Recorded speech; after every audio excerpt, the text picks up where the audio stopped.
Всем привет, автолюбители! Если у вас скрипит сзади что-то и вы не можете найти, что это, то большей части я думаю, что это шаровая опора задняя. Вот. Скажу вам о том, что скрипит она именно вот так. Вот. И чтобы устранить, что я сделал? Да, это, конечно, выход не самый лучший, но я взял, набрал смазку в шприц, потому что здесь большей части оно пересохло там, смазка не попадает туда. Я взял маслица туда, просто добавил. Масло как я добавлял? Просто взял в шприц, 1 куб добрал с ходом масла, потом взял шприцом иголка, аккуратно продел через сам пыльник, чтобы не повредить пыльник. И туда 1 миллилитр просто залил, вот, чтобы он его смягчил там и разъелозило там все. Потом попозже я просто возьму силиконовую смазку специально, которая идет для шаровых, и туда запрессую с помощью шприца тоже потихонечку, чтобы туда все попало.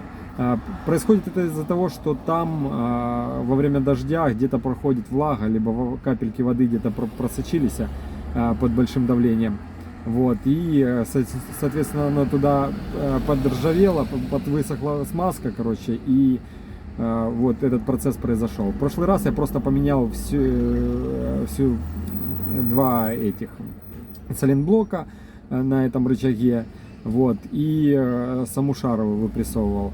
Цена сейчас я смотрел, чтобы поменять это, если просто самому ремонтировать, приблизительно где-то шаровая опора где-то будет стоить в районе 1000 гривен, и 2 сайлентблока, если плавающие, тоже по 1000 гривен, если не плавающие, где-то гривен по 200, где-то что-то типа того.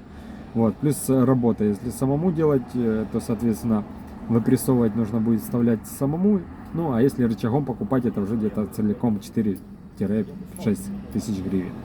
Конечно, это может быть ненадолго, но скажу вам, что скрип ушел и уже не скрипит, ну, я думаю, что дня, ну, так, 2 где-то.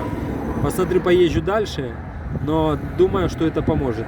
Ну, в будущем, когда я буду там лезть, колодки менять и все остальное, что-то делать, то понятно, что я эту шаровую опору заменю. Ну, пока она меня не тревожит, я буду ездить, пока не скрипит.